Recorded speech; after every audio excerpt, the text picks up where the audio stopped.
Hello everyone and welcome to my channel. In this video we are going to study the middle part of Norma Basalis. Yes, in the previous video or previous lecture we have studied the anterior part of Norma Basalis, and in today's video we are going to study both the median part as well as the lateral part of Norma Basalis. So welcome once again. Let's start our lecture. As we discussed, the middle part of Norma Basalis will be divided into median area and the lateral area.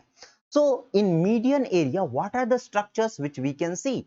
First is the posterior border of the vomer bone, and the second is a broad bar made up of the body of sphenoid as well as occipital bone.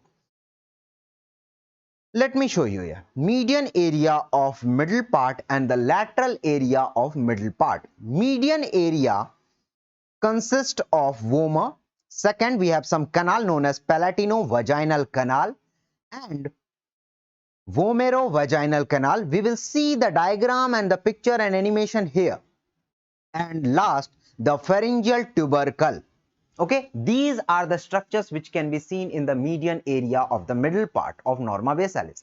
There are some the two bones which we can see in the lateral area of middle part. Those two bones are sphenoid bone and the temporal bone. And of sphenoid bone we see two structures. First is the pterygoid process and the second is the greater wing of sphenoid. Yes, and the inferior surface we can see in the lateral area of middle part. Now what are the structures of temporal bone we can see in this view? The structures of the temporal bone are petrous part of temporal bone, tympanic part of temporal bone and squamous part of temporal bone. These are the structures of the temporal bone which can be seen in the lateral area of middle part. Yes, we cannot see the mastoid part because it comes into posterior part, not in the middle part of the Norma Basalis. Fine. First we will study the median area. Here you can see the Norma frontalis, and we will see how in the median area of Norma Basalis vomer is located. See here. Let me remove the non-essential part so that we can understand the exact location of the vomer bone, how it is placed. Can you see the vomer bone? It is articulating with the palatine bone inferiorly, and superiorly it is attached to the sphenoid bone. And which part of the sphenoid bone? The rostrum of sphenoid bone, body of sphenoid. Let me remove this mandible also. Yeah. So that now, in order to study the Norma Basalis, we have to turn this structure upside down so that this structure can be clearly understood by you. You can see this part, how the vomer is attached to the palatine bone. Can you see here? The vomer is divided into two ala superiorly and articulates with the rostrum of sphenoid. This is the rostrum of sphenoid. This is the part of the occipital bone, basi-occiput or bacillary or the basal part of the occipital bone, and this whole structure forms the pharyngeal tubercle. Now let me show you. This is the posterior border of the vomer, and this is the pharyngeal tubercle. Vomer and pharyngeal tubercle. Now, how the palatino-vaginal canal and vomero-vaginal canal are formed and where they are located, let me show you. So let me enlarge this part and show you the palatino-vaginal canal and vomero-vaginal canal. We cannot see the vaginal process of the medial pterygoid, but yes, we can draw it so that we can imagine where the process is present and how the canals are formed. Let me show you. Here, this is the vomer bone. You can see both the ala of vomer bone, and this is the pterygoid process of the sphenoid bone, and this is the vaginal process. Can you see the vaginal process of the medial pterygoid plate of the sphenoid bone? Yes. And this is the vaginal process of the sphenoid bone, and this is the palatine bone. Can you see the triangular structure? This how they fits to the pterygoid process. And this is the palatine bone. With green I have drawn the palatine bone, and here superiorly you can see this is the vomerovaginal canal. Why superiorly? Because the structure, the skull has been turned upside down. So superior canal is the vomerovaginal canal and the inferior canal is the palatinovaginal canal. Can you appreciate both the structures? Yes. And what this palatinovaginal forms the communication between two structures. These are communication of pterygoid fossa to nasopharynx. Where is the nasopharynx? This is the nasopharynx area, and pterygoid fossa and nasopharynx is communicated by which canal? Palatino-vaginal canal. Let me show you this structure in another diagram. Here we have another diagram. You can see the sphenoid bone. Yes. You can see this, the pterygoid process of sphenoid bone. Yes. Here you can see the vaginal process of the sphenoid bone. Yes. And again, the which part? The sphenoid process of the palatine bone also present here. So inferiorly, which structure is present? Palatino-vaginal canal. And superiorly, which structure is present? Vomerovaginal canal. Okay. Now these were the structures which we have to study in the median area of middle part of the Norma Basalis. Now we will study the lateral area. We have covered all the structures of the median area. First the vomer, pharyngeal, tubercle, and the palatino and vomerovaginal canal. Now let's have the look of the lateral area of middle part of Norma Basalis. What are the bones which we study here? Are the sphenoid bone, and which part of the sphenoid bone? Pterygoid process, both medial and lateral, as well as the greater wing of the sphenoid. And which part? And the temporal bone. We will study each bone one by one. The sphenoid bone and the temporal bone. First we will study the sphenoid bone. Let me show you the sphenoid bone, how it is placed in this view.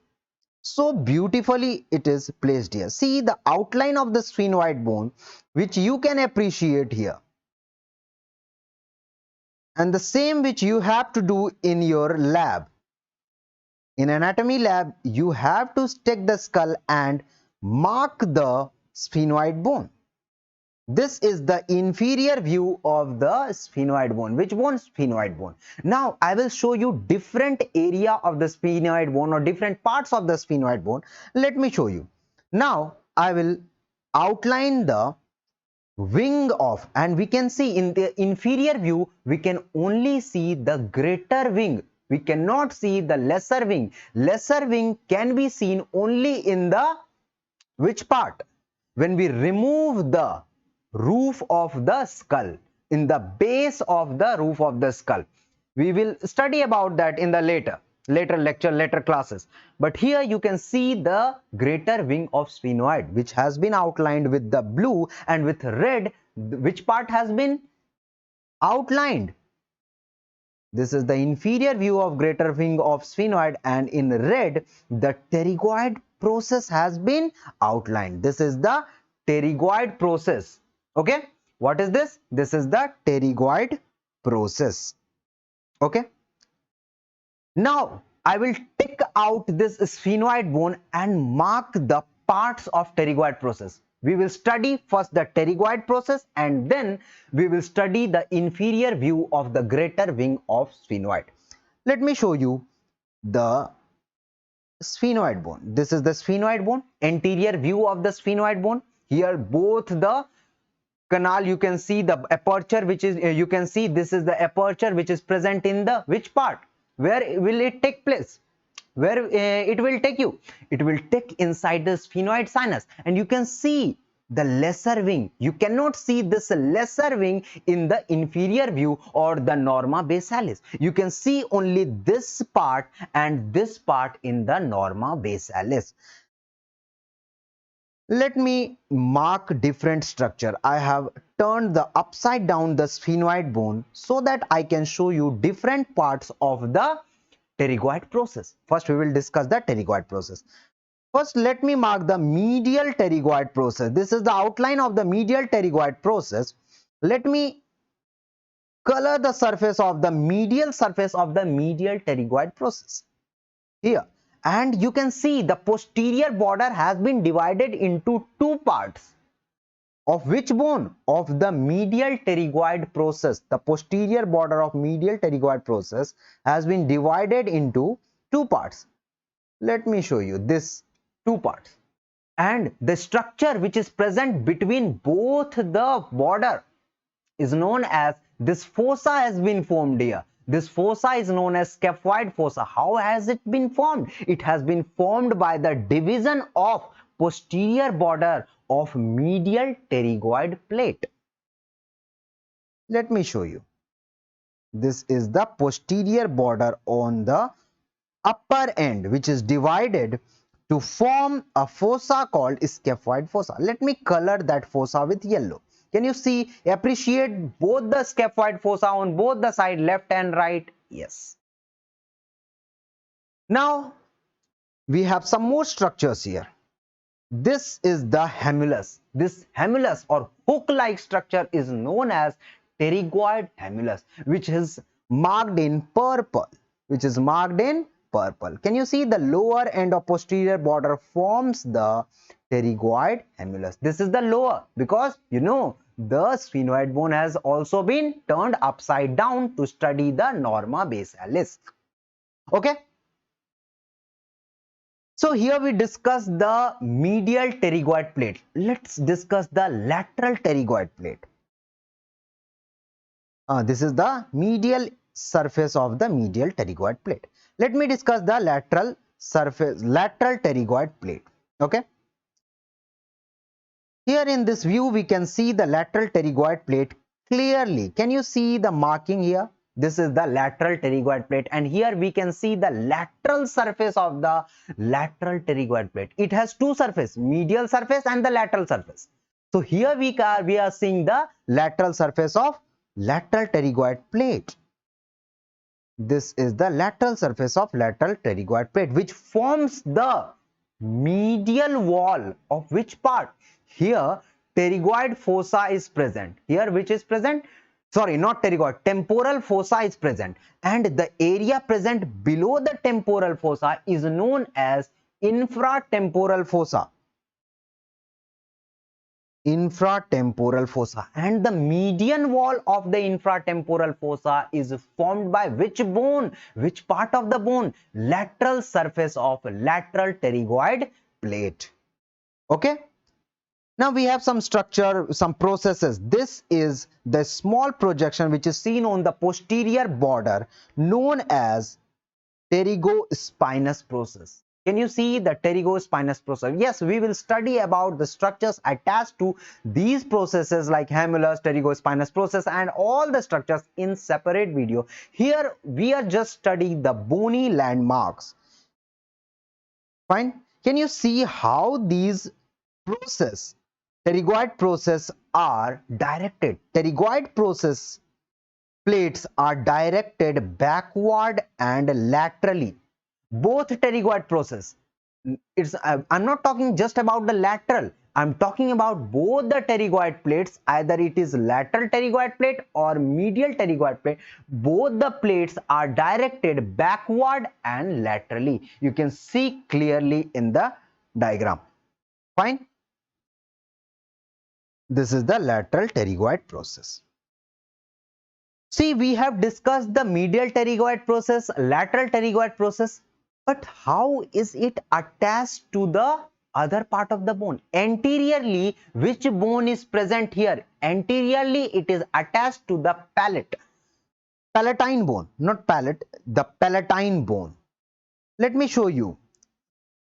This is the, can you see the green part? The green marking, this is the palatine bone, and you can see how the pterygoid plate has been articulated with the palatine bone. Let me show you more clearly.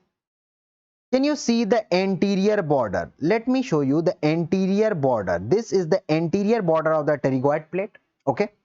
And here we have the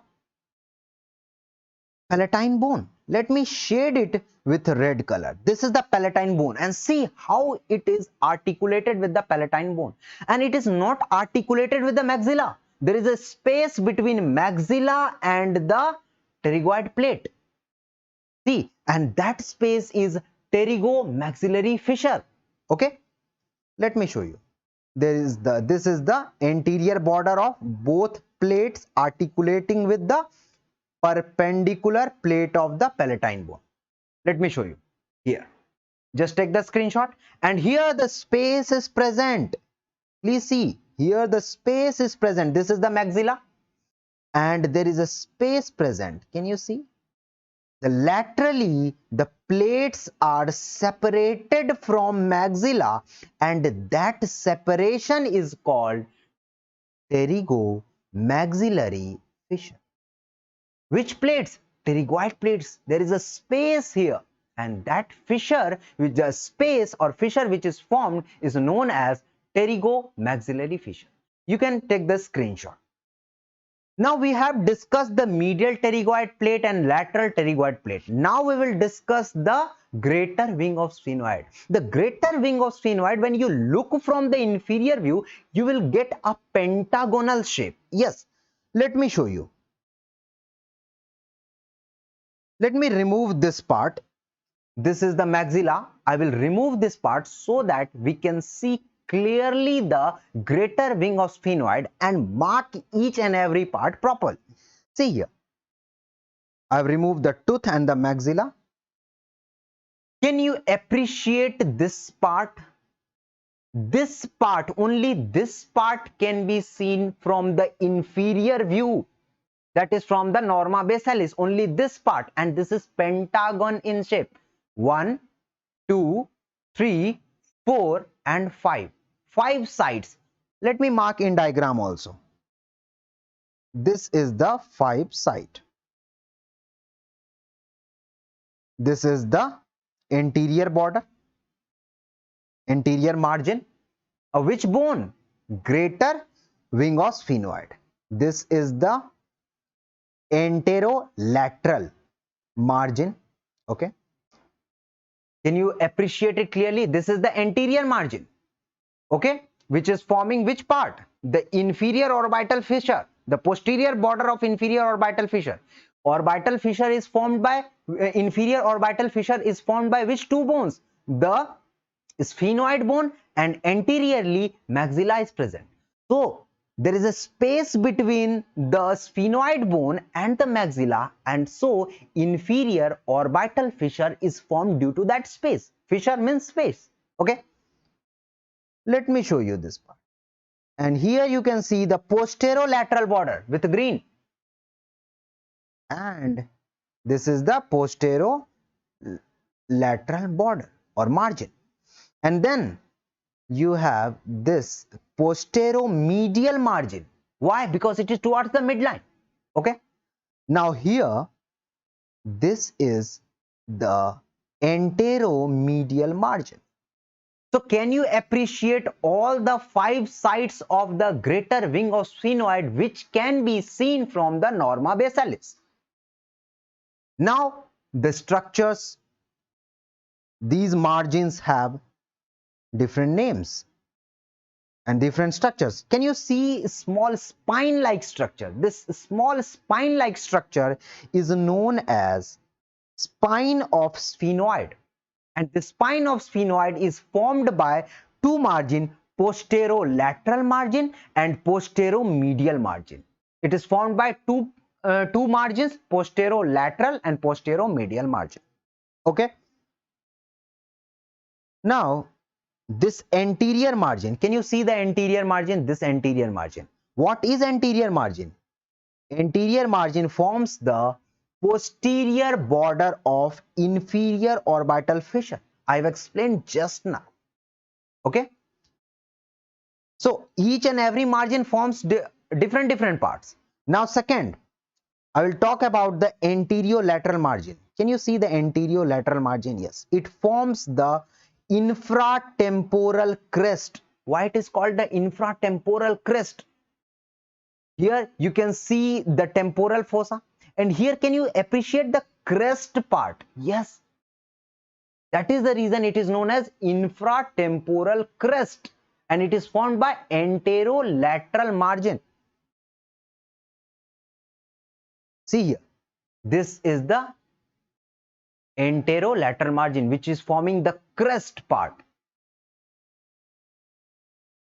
And the third point, posterolateral margin, it articulates with the squamous temporal bone. Here, this is the squamous temporal bone. Here, this is the squamous part of the temporal bone. Temporal bone has different part, petrous part, squamous part. We will study about them also.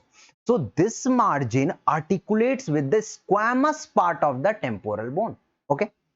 Now we have posteromedial margin, which articulates with petrous temporal bone. Can you see the petrous part? This is the petrous part of the temporal bone. This is the petrous part.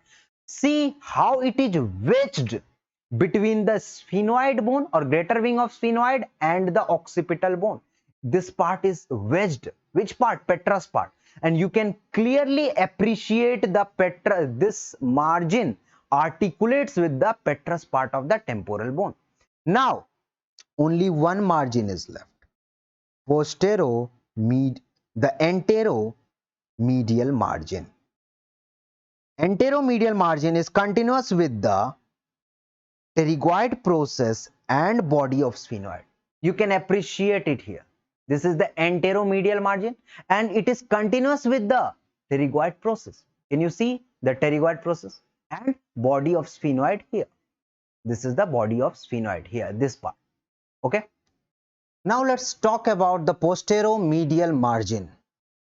There are some of the foramen which is attached to posteromedial margin. Along the posteromedial margin, the surface is pierced. Surface of which bone? The surface of greater wing of sphenoid has been pierced by some of the foramen.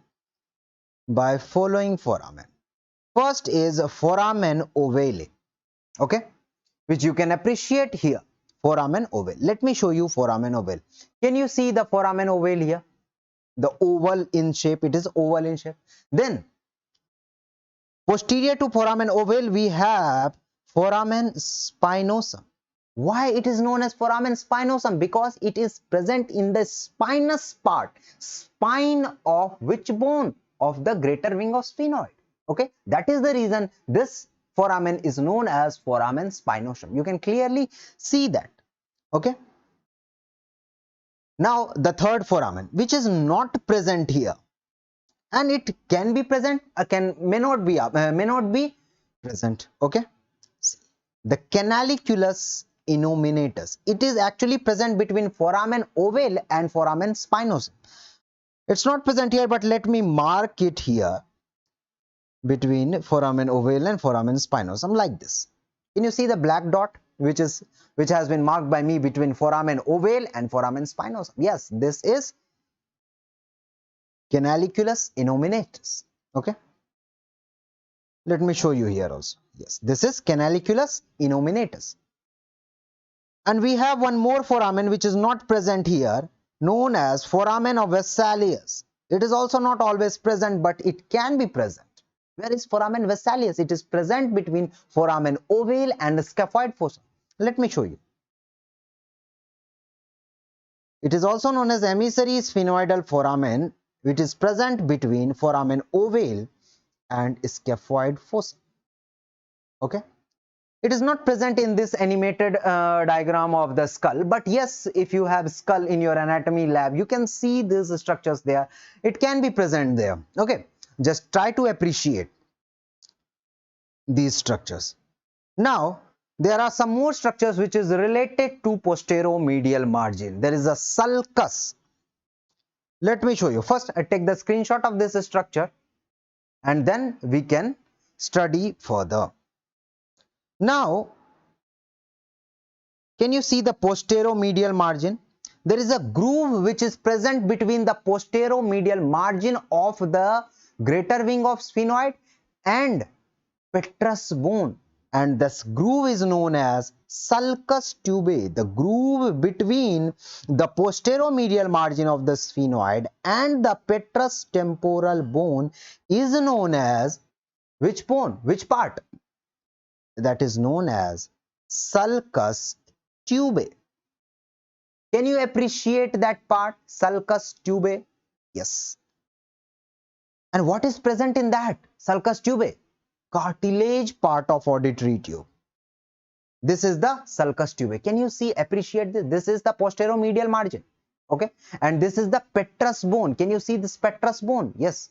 So here the sulcus is present. I'm not telling you this part, not this part, this part, like this. This sulcus is going like this. Okay. This part is foramen lacerum. And before the foramen lacerum, there is a sulcus which is present like this here. That is known as sulcus tubae. What does that lodge? See that what it is lodging. This is the cartilaginous part of auditory tube. Can you see the cartilage part of the auditory tube which is marked in green? That is present there. Okay. Sulcus tubae lodges cartilaginous part of auditory tube. Fine. So here we discussed almost all the part which is related to Norma Basalis or inferior part of the skull of sphenoid bone, that is both the part, the pterygoid part also as well as greater wing part also, which we can see from the Norma Basalis view. Yes, we will study about the sphenoid bone in detail in the another lecture, but yes, here whichever structure, whichever parts is necessary from Norma Basalis point of view has been discussed now for this sphenoid bone. Now we will study the temporal bone. Let me mark the temporal bone. Yes, this is the temporal bone. Let me show you. Can you appreciate the green part here? This is the temporal bone. We are not going for mastoid part. This is the mastoid process.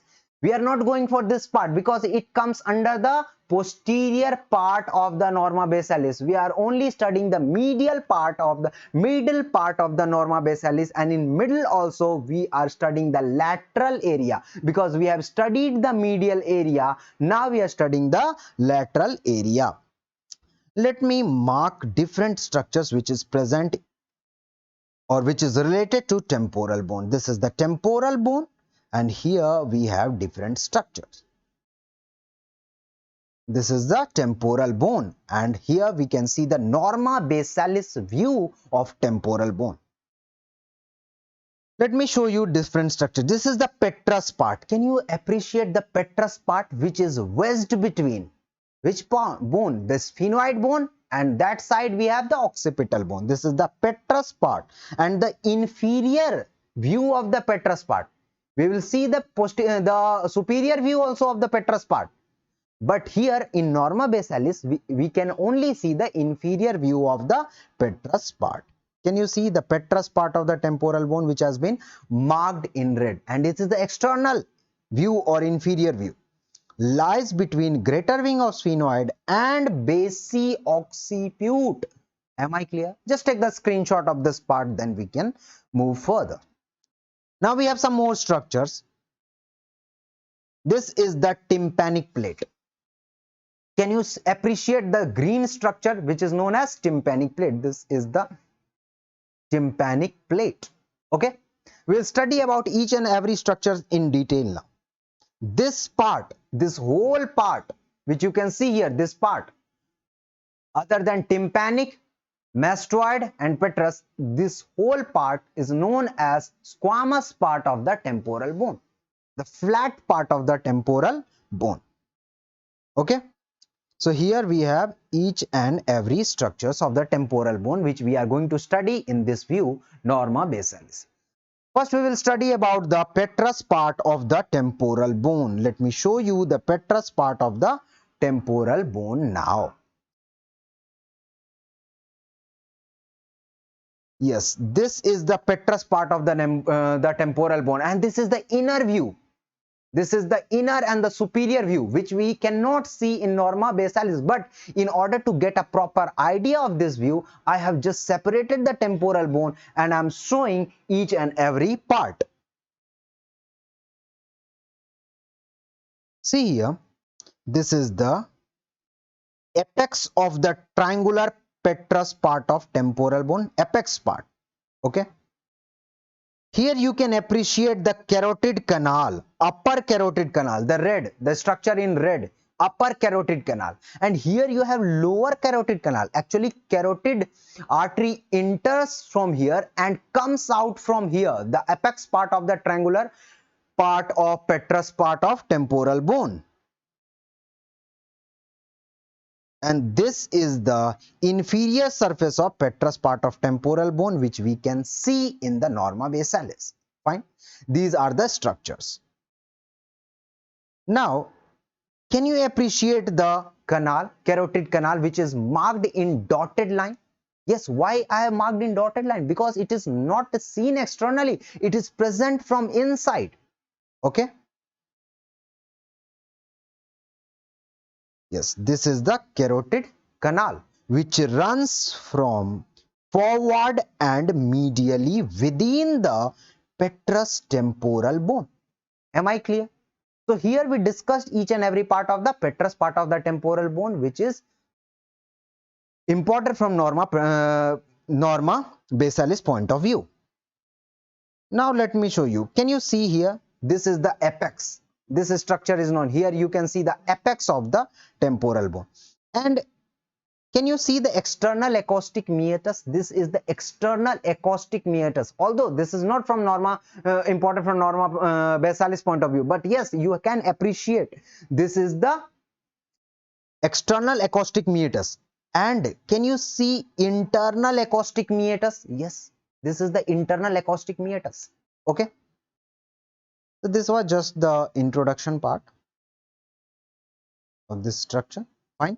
So here we completed the petrous part of temporal bone. Another important structure is foramen lacerum. This foramen lacerum is present at the apex of the petrous part of temporal bone. Can you appreciate here? Yes. Can you see here? I have made three margins: the anterior margin, the medial margin, and the posterolateral margin. Can you see the posterior and the lateral margin? So these are the margins of foramen lacerum. The foramen lacerum is formed by anteriorly, by which bone? Anteriorly is formed by the root of the pterygoid process. Can you see the root of the pterygoid process? This forms the anterior margin of the foramen lacerum and a greater wing of sphenoid. Okay, this anterior margin. And then we have the second number, the medial margin. Medial margin is formed by basi-occiput and the body of sphenoid. What is basi-occiput? Basi-occiput is the part of sphenoid bone. Oh, sorry, the occipital bone and the body of sphenoid. Both the bone forms the medial margin of the foramen lacerum. Then we have posterior margin, posterior and lateral. So the posterior laterally by the apex of petrous temporal bone. The foramen lacerum or the posterior lateral margin of foramen lacerum is formed by the apex of petrous temporal bone. So what are the three bones which is forming the foramen lacerum? The three bones are sphenoid bone, the occipital bone, basi-occiput part, and the petrous part of the temporal bone. Fine. This was the structure about the foramen lacerum. Am I clear? You can take the screenshot of this also, foramen lacerum also. Fine. You can appreciate each and everything clearly. Fine. Now, inner part of petrous temporal bone is called tegmen tympani. Yes, this name has been used in many books, including the BD Chaurasia and all. We will see where this tegmen tympani is present. You will see here. Can you see the bone part? Here, the bone has been cut. The temporal bone has been cut like this, and you can appreciate this part. This is known as tegment tympani. This part is known as tegment tympani. This has been here, the temporal bone has been cut. Am I clear? And this is the petrous part of temporal bone which has been cut here. You can appreciate clearly the tegment tympani. This is the tegment tympani. Can you see this tegment tympani? This is present in middle cranial fossa. Middle cranial fossa is superior part. It is not seen from the inferior view. Inferior view is from here. But this tegment tympani is present from the which view? Superior view. And it has nothing to do with the inferior view or Norma Basalis. It is not seen in Norma Basalis, but still in some book it has been marked. So I have explained you this also. You may not confuse that what is tegment tympani. This part, this small thin part of the bone is known as tegment tympani, which is part of the petrous part of temporal bone. Can you see? Now, see here also. This is the tegment tympani. Okay. Now, tympanic part of the temporal bone. I will show you the tympanic part of the temporal bone. We have studied the petrous part. Now we will study the tympanic part. Can you appreciate this white part here? Tympanic part. This is the tympanic bone. Let me mark it more clearly. This is the tympanic part of the temporal bone. Tympanic plate. This is also known as tympanic plate. Can you see it is triangular in shape? Yes, it is triangular curved plate. It is looking like this. Curved plate. Triangular, base is towards this side, apex is toward this side. It is curved like this. Okay. Now it is present. This is my way of writing present, plus and anti. Present between petrous and squamous part. Where is the petrous part?